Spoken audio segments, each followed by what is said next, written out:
అవినాష్, చెప్పుమ్మా. దగ్గరలో ఉన్న మెడ్ప్లస్ కు వెళ్ళి మెడ్ప్లస్ బ్రాండ్ మెడిసిన్స్ అని అడిగి కొనుక్కునరా. అక్కడ 50 to 80% తగ్గింపుకు వస్తుంది. మీరు తీసుకునే అదే మందులు, అదే నాణ్యమైన మందులు, కానీ సగం ధరకే. నా తెలంగాణ ఏ రకంగా అభివృద్ధి చెందుతా ఉంది, నా తెలంగాణ ప్రజలకు ఇచ్చినటువంటి హామీలు ఏ రకంగా అమలు జరుగుతున్నాయో ఈరోజు తెలంగాణ ప్రజలకు కావలసినటువంటి ప్రధానమైనటువంటి సమస్య. ఈరోజు సంవత్సరం కావస్తుంది కాంగ్రెస్ పార్టీ అన్ని రకాల హామీలు తుంగలో తొక్కి ఈరోజు కాంగ్రెస్ పార్టీ పరిస్థితి ఏంటంటే, కాంగ్రెస్ పార్టీ ఏకైక ఏటీఎం స్టేట్ ఏదైందంటే ఈరోజు తెలంగాణ అయిపోయింది. అభివృద్ధి కార్యక్రమాలకు డబ్బులు లేవు, పెన్షన్లు పెంచే పరిస్థితి లేదు. వృద్ధుల పెన్షన్ కానీ, వికలాంగుల పెన్షన్ కానీ, దివ్యాంగుల పెన్షన్ కానీ, వితంతువుల పెన్షన్ కానీ ఏ ఒక్క పెన్షన్ పెంచే పరిస్థితి లేదు. ఏ ఒక్క కార్యక్రమం సమర్థవంతంగా అమలు చేసే పరిస్థితి లేదు. ఇదే పరిస్థితి ఇదే విధంగా కొనసాగితే తెలంగాణ చాలా నష్టపోతుంది. మాటలతోటే రాజకీయాలు చేయాలనుకుంటే, మాటలతోటే పరిపాలన చేయాలనుకునేటువంటి రెండు పార్టీలు ఏవైతున్నాయో, విమర్శలతోటే రాజకీయాలు చేయాలనుకునేటువంటి రెండు పార్టీలు ఏవైతున్నాయో, వీటి కారణంగా తెలంగాణ కొరిగేదేమీ లేదు. కేసీఆర్ కుటుంబాన్ని రేవంత్ రెడ్డి తిట్టినా, రాహుల్ గాంధీ కుటుంబాన్ని కేసీఆర్ తిట్టినా తెలంగాణకేమీ ఒరగదనే విషయం ఈరోజు తెలంగాణ ప్రజలకు తెలుసు. తెలంగాణ అభివృద్ధి జరగదు. అసెంబ్లీ నియోజకవర్గానికి సాగునీటి సౌకర్యం కల్పిస్తా, హాస్పిటల్ నిర్మాణం చేస్తా, రెసిడెన్షియల్ స్కూల్ నిర్మాణం చేస్తా అని కేసీఆర్ చెప్పాడు, రేవంత్ రెడ్డి చెప్పాడు. కానీ కింది స్థాయిలో ఏమీ జరగలేదు ఇప్పటివరకు. ఈరోజు అనేక రకాల ఈరోజు హైదరాబాద్లో బస్తీ దవాఖానాలు ఉన్నాయంటే కేంద్ర ప్రభుత్వం ఇచ్చే నిధులతో జరుగుతూ ఉన్నాయి. ఈరోజు గ్రామ పంచాయతీలో ₹1 అయినా సరే పారిశుద్ధ కార్మికులకు, వీధి లైట్లకు ఖర్చు పెడతా ఉన్నారంటే కేంద్ర ప్రభుత్వం ఇచ్చిన డబ్బులతోటే. ఈరోజు పేద ప్రజలకు బియ్యం అందుతూ ఉన్నాయంటే కనీసం తినడానికి తిండైనా అది నరేంద్ర మోడీ గారి ప్రభుత్వం కారణంగానే.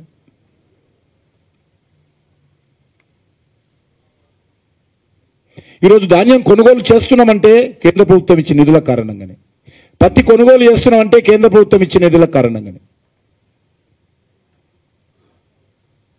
ఈరోజు తెలంగాణలో రవాణా సౌకర్యాలు మెరుగుపడతా ఉన్నాయంటే జాతీయ రహదారుల కారణంగానే. కానీ ప్రతిరోజు ప్రచారం మాటం ఆర్భాటం, అభివృద్ధి మాత్రం నిల్ అనే విధంగా ఈరోజు ఉన్నది. పరిస్థితి ఈ రకంగా ఉంటే మీసాలకు సంపెంగా నేనన్నారు. ఆ రకంగా ఈరోజు మూసి 1,50,000 కోట్లు అభివృద్ధి చేస్తారు. మళ్ళీ ఆయన నల్గొండలో ప్రచారం మొదలుపెట్టిండు, పాదయాత్ర చేసిండు. ఆలు లేదు చూలు లేదంటే అది ఉన్నది సామెత. నల్గొండలో ప్రచారం చేసిండు. మేము మూసి ప్రక్షాళన చేసి నల్గొండ జిల్లాను సస్యశ్యామలం చేయాలనుకుంటే ఇలా అడ్డుకుంటున్నారని. ఏం చేయబోతున్నావు? మూసిని ఏ రకంగా అభివృద్ధి చేయబోతా ఉన్నావు? ఎంత ఖర్చు అవుతుంది? దాని కార్యాచరణ ఏంటి? దానికి డిపిఆర్ ఏంటి? ఏదీ లేదు. కానీ రెండు మాత్రం చేశాడు. ఇక్కడ ఇల్లు కొలగొడతా అంటాడు, నల్గొండలో రైతులను రెచ్చగొడతాడు.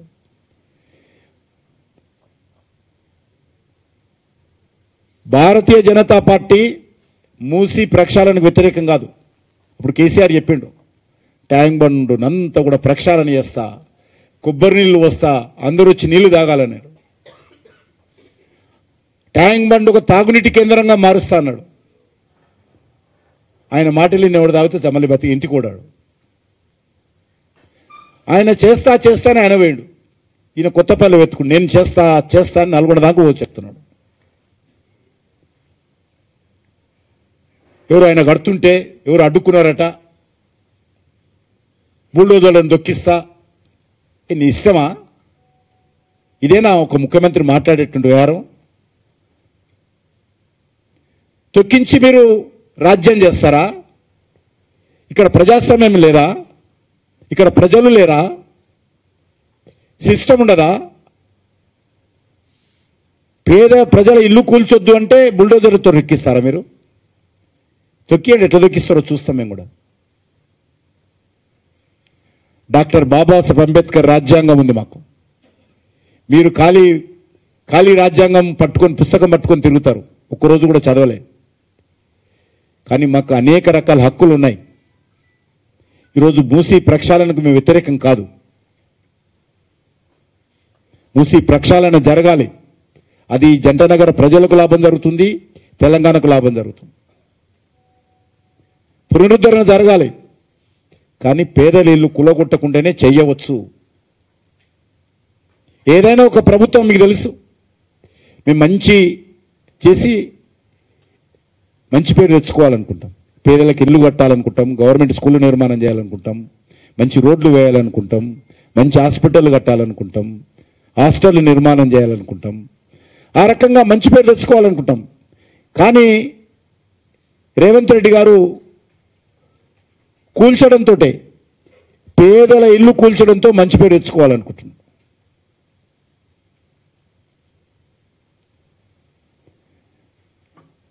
అందుకే మూసీ మీద బుల్డోజర్లతో తొక్కియడైతే మేము చావడానికి సిద్ధంగా ఉన్నాం. పేదల కోసం చావడానికి సిద్ధంగా ఉన్నాము. రేవంత్ రెడ్డి గారు మా ఎమ్మెల్యే పదవులు, మంత్రి పదవులు ఏం పోయినా ఉన్నా ఉడినా ఏం లేదు. మూసి ప్రక్షాళన చేయండి, పేదరి ఇల్లు కులగొట్టకండి. ఇది మా నినాదం.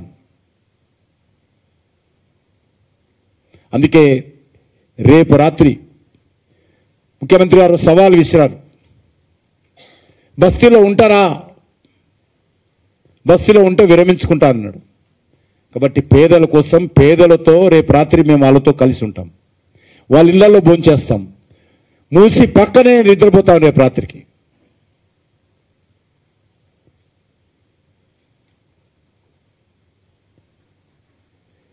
మేము ప్రజలను రెచ్చగొట్టడానికి కాదు, ప్రజలకు ధైర్యం చెప్పడానికి వెళ్తా ఉన్నాం. భారతీయ జనతా పార్టీ రెచ్చగొడితే ఒక్కరోజు కూడా ప్రభుత్వం కదలదు. కానీ మేము రెచ్చగొట్టడం లేదు. ఈరోజు అనేక బస్తీలలో చాలామంది హార్ట్ అటాక్స్తో చనిపోతూ ఉన్నారు. తమ కష్టార్జితంతో తమ తండ్రులు, తమ కుటుంబ సభ్యులు అందరూ కూడా కష్టపడి కట్టుకున్నటువంటి ఇల్లు కూలగొడతామంటే రోజొక స్టేట్మెంట్ ఒక మంత్రి, కూలగొడతాం, ఎట్లా అడ్డుకుంటారో అడ్డుకోండి. ఎవరి మీద మీరు యుద్ధం అని అడుగుతా ఉన్నాను. పేదల మీద యుద్ధం చేస్తారా? పేదల ఇళ్ల మీదకి బుల్డోజర్లు పంపిస్తారా? పేదల కష్టార్జితాన్ని తొక్కేస్తారా? పేదల భవిష్యత్తును అంధకారం చేస్తారా? మీ దగ్గర ఎంత డబ్బు ఉంది? ఉన్న డబ్బుతో రిటైనింగ్ వాల్ కట్టి హైదరాబాద్ సంబంధించినటువంటి డ్రైనేజ్ అంతా కూడా దారి మళ్లించి మూసీలా కలవకుండా మీరు మూసీ ప్రక్షాళన చేయండి. ఆ ప్రక్షాళన చేసేటువంటి కార్యక్రమంలో మొదటి పార, మొదటి తట్ట మేమెత్తుతాం. అంతే తప్ప పేదలను భయపెట్టించేటువంటి కార్యక్రమం, పేదల బతుకులను అవహేళన చేసేటువంటి కార్యక్రమం మంచిది కాదని చెప్పడానికే, పేదల ప్రజలకు ధైర్యం చెప్పడానికే ఈరోజు బస్తీలలో పోతే చాలామంది ఎంత ఆవేదనతో ఉన్నారో మీరు కూడా టీవీలలో చూస్తూ ఉన్నారు. కాబట్టి వాళ్ళ ధైర్యం చెప్పడానికే రేపు నాతో సహా మేమందరం కూడా హైదరాబాద్లో ఉన్నటువంటి మా పార్టీ నాయకులు, ముఖ్య నాయకులు అందరం కూడా ఆ ప్రజల ఇళ్లలోనే వాళ్ళు పెట్టిన తిరుడు తింటాము, వాళ్ళ ఇళ్లలో వాళ్ళతో పాటే రేపు రాత్రి ఉండాలని నిర్ణయం చేసుకున్నాం. ఆ రకంగా ఉండబోతా ఉన్నాం. ధన్యవాదాలు.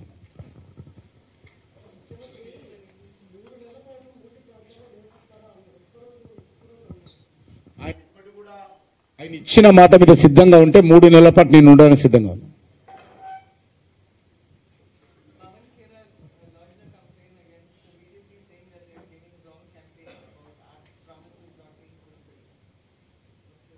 Who?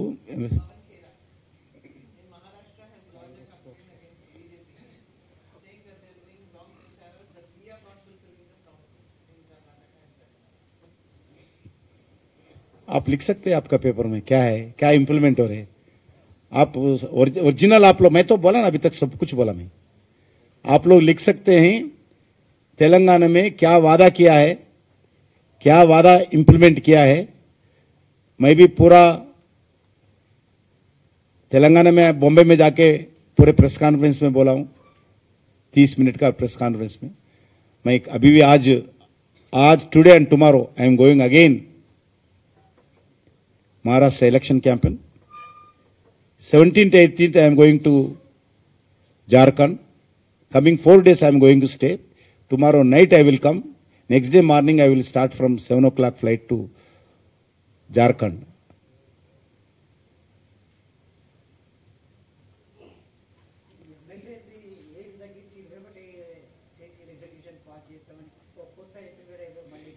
తప్పేముందంటే ఆయనకు వచ్చిన ఐడియా తప్పేం లేదు. అన్ని పార్టీలు అంగీకరిస్తే చేసుకోవాలి, తప్పడం లేదు. మేము వ్యతిరేకించడం లేదు. పార్లమెంట్లో చట్టం చేయాలి కదా.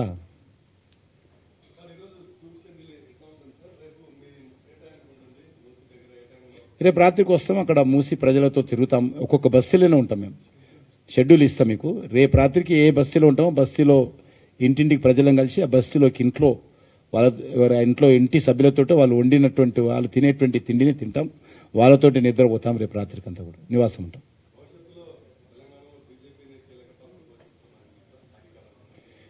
ఇప్పుడు ఇద్దరు పదురుకున్నారు కదా, మేము పోతే మీరు, మేము పోతే మేము అన్నట్టు కూడా వ్యవహారం చేస్తూ ఉన్నారు.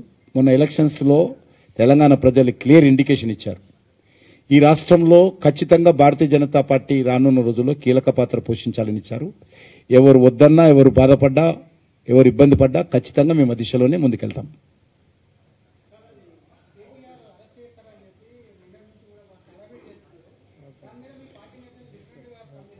ఏమని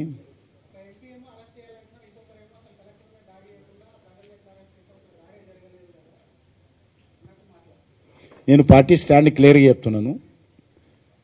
ముఖ్యమంత్రి గారు సొంత కాన్స్టిట్యున్సీలో భూసేకరణకు సంబంధించి ఇంత పెద్ద సమస్యగా పరిగణించడము, చివరకు కలెక్టర్ మీద దాడి జరిగిందని చెప్పడము, ప్రభుత్వ ఉద్యోగస్తులందరూ కూడా సమ్మె చేస్తామని హెచ్చరించడము, చివరకు అనేక మంది రైతులను కేసులు పెట్టి జైల్లో పంపడము, ఈ పరిస్థితి ఇంతదాకా తీసుకురాకూడదు. ఒక బాధ్యత కలిగినటువంటి ముఖ్యమంత్రి సొంత కాన్స్టిట్యున్సీలో మరి రైతులకు సంబంధించినటువంటి సమస్య మీద బాధ్యత తీసుకొని మరి వివరించకపోవడం అనేటువంటిది. గతంలో ఒక పత్రికా విలేకరులు వెళ్తే మహిళని చూడకుండా పత్రికా విలేకరుల మీద దాడులు చేశారు. మరి ఈ విషయంలో వాళ్ళ బాధ్యత లేదా? ఈ విషయంలో బాధ్యత తీసుకొని సమస్య పరిష్కారం చేయాల్సిన అవసరం ఉంది. This is my party stand.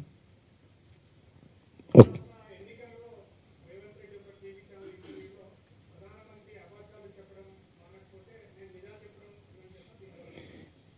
ఇక్కడ మీరు చెప్పండి ఏది నిజమో తెలంగాణలో. నేను మీడియా అందరినీ కోరుతా ఉన్నాను, రేవంత్ రెడ్డి ఏ నిజం చెప్తున్నాడు, ఆయన ఇచ్చినటువంటి హామీలు ఎన్ని అమలు జరిగినాయో అది నిజాలా అబద్ధాలా నేను చెప్పదలుచుకోలేదు. మీరు ఏ బస్తీలకు వెళ్ళి పెన్షన్ పెరిగిందా 2000 నుంచి 4000 అడగండి. ఏ రైతు దగ్గరికి వెళ్ళి రైతు భరోసా వచ్చిందా అడగండి. ఏ కౌలు రైతు దగ్గరికి వెళ్ళి రైతు భరోసా వచ్చిందా అడగండి. ఏ రైతు కూలీ దగ్గరికి వెళ్ళి రైతు భరోసా 12,000 వచ్చిందా అడగండి. ఏ మహిళ దగ్గరికి వెళ్ళి స్కూటీ వచ్చిందా అడగండి. ఏ నిరుద్యోగుల దగ్గరికి వెళ్ళి 2500 నిరుద్యోగ వృత్తి వచ్చిందా అడగండి. నేను అప్పుడు తప్పకుండా రేవంత్ రెడ్డి ఇచ్చిన మాట మీద నిలబడ్డాడు, ఇచ్చిన హామీలు అమలు చేస్తున్నా చెప్తాను. మేము ఏదైనా కేంద్ర ప్రభుత్వం ఇచ్చినటువంటి హామీలు మేము అమలు చేయకపోతే అడగండి. ఈరోజు ఇక్కడ జరుగుతున్నటువంటి వైఫల్యాలను రేవంత్ రెడ్డి ప్రచారం చేస్తున్నాడు. మహారాష్ట్రకి వెళ్ళి రాహుల్ గాంధీ ప్రచారం చేస్తున్నప్పుడు కర్ణాటకలో ఇచ్చాము, హిమాచల్ ప్రదేశ్లో ఇచ్చాము, తెలంగాణలో ఇచ్చాము, మహారాష్ట్రలో ఇస్తాము, మీరు ఓటేయండి అని చెప్పినప్పుడు ఖచ్చితంగా ప్రధానమంత్రిగా ఒక పార్టీ నాయకుడిగా వాస్తవ విషయాలు చెప్పాల్సినటువంటి బాధ్యత ఈరోజు ప్రధానమంత్రి గారు ఉన్నది. కాబట్టి అది విషయాలు చెప్తే నిజాలు కావా? అవి నిజాలు ఏం కావని అడుగుతా ఉన్నాను. ఇక్కడ జరుగుతున్నటువంటి అన్ని రకాల వైఫల్యాలు నిజాలు కావా? నిరూపించండి. నేను మహారాష్ట్రలో రాహుల్ గాంధీకి సవాల్ చేశాను. చర్చకు సిద్ధంగా ఉన్నాం ఇక్కడ ప్రెస్ క్లబ్లోని. ధన్యవాదాలు.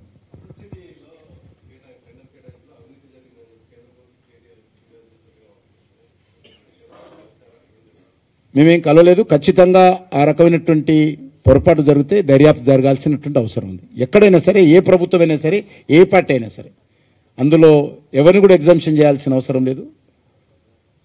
తప్పకుండా జరగాల్సింది.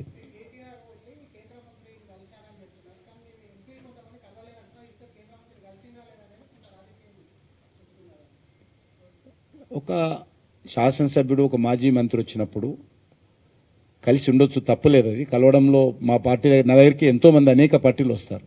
నేను కేంద్ర మంత్రిని. ఎవరు వచ్చినా నేను నో అనను. నేను అందుబాటులో ఉంటే తప్పకుండా కలుస్తాను. ఎవరు వచ్చినా కలుస్తాను.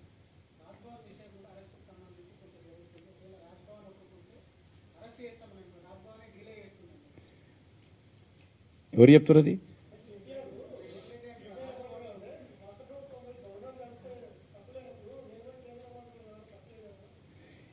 ఎవరిని కలవడం తప్పులేదు. టీఆర్ఎస్ పార్టీకే తప్పు. ఆయన ప్రధానమంత్రి గారు హైదరాబాద్కు వస్తే కలవడు, ముఖ్యమంత్రిగా ఉండి అనేక ప్రారంభోత్సవాలు చేస్తే రాడు, విద్యుత్ పరిశ్రమలు, విద్యుత్ కంపెనీలు ప్రారంభోత్సవం వస్తే రాడు. కాబట్టి గురువింద గింజ సామెతలాగా రెండు పార్టీల వ్యవహారం ఉంది. ఈ రెండు పార్టీలు దొందే. తెలంగాణకి రెండు పార్టీలు పట్టిన శాపము. తెలంగాణ ప్రజల బతుకు రోడ్డున పడేసేటువంటి వ్యవహారం ఈ రెండు పార్టీలు. ఏ ఒక్కరు కూడా తెలంగాణ ప్రజల మేలు చేయాలనేటువంటి ఆలోచన రెండు పార్టీలకు లేదు. తమ పార్టీ, తన కుటుంబము, అదే తప్ప ఇక ఏమి లేదు వాళ్ళకు.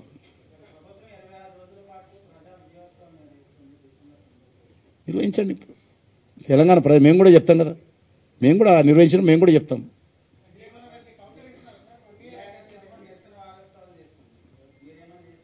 మేము కూడా చేస్తాం.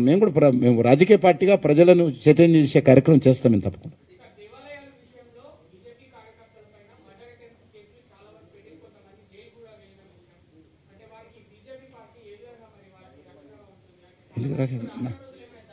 నా పార్టీకి నేను రక్షణ ఉండకపోతే ఎవరు ఉంటారా? ఏదైనా సరే సిద్ధంగా ఉన్నాం మేమందరం కూడా. ఏదైనా సరే ఇది ప్రజల కోసం, లేకపోతే ఈ రకమైనటువంటి ఆధ్యాత్మిక దేవాలయాల మీద దాడులు జరిగినప్పుడు కానీ ఇలాంటి మేము ఎప్పుడైనా మేము సిద్ధంగా ఉన్నాం, ఎదుర్కోవడానికి సిద్ధంగా ఉన్నాం.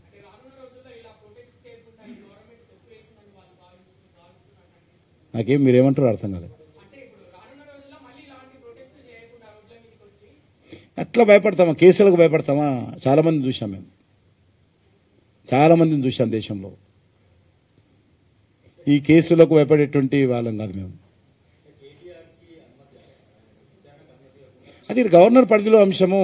ఏదైనా ఒక ఫైల్ పంపిస్తే అనుమతి ఇవ్వాలా లేదా లా డిపార్ట్మెంట్ పంపించి ఒపీనియన్ తీసుకుంటారు గవర్నర్. సిస్టమ్ ఉంది, దానికి సిస్టమ్ ఉంది. ఆయన ఒపీనియన్ తీసుకుంటూ ఎప్పుడు ఇచ్చో కూడా లేదు. నేను అక్కడ ఉన్నాను. ఆయన మొన్న ముఖ్యమంత్రి గారు స్టేట్మెంట్ చూసిన, ఇది ఇవ్వడం లేదంటే ఈ పార్టీ ఆ పార్టీ ఒకటి అంటాడు.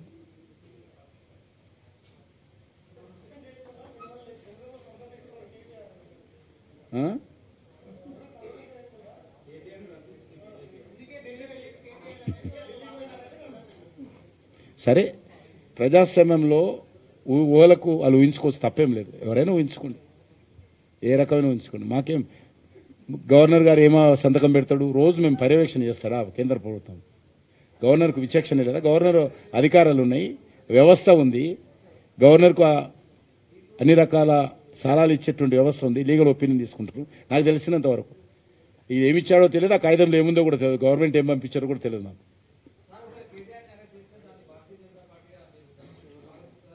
ఏం చేయమంటావు నన్ను?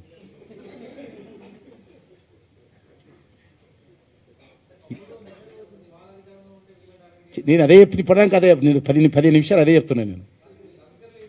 నేను ఇద్దరు అదే చెప్తున్నా. నేను ఇద్దరు కూడా తెలంగాణకు సంబంధించినటువంటి చీడ పురుగులు, రెండు పార్టీలు కూడా.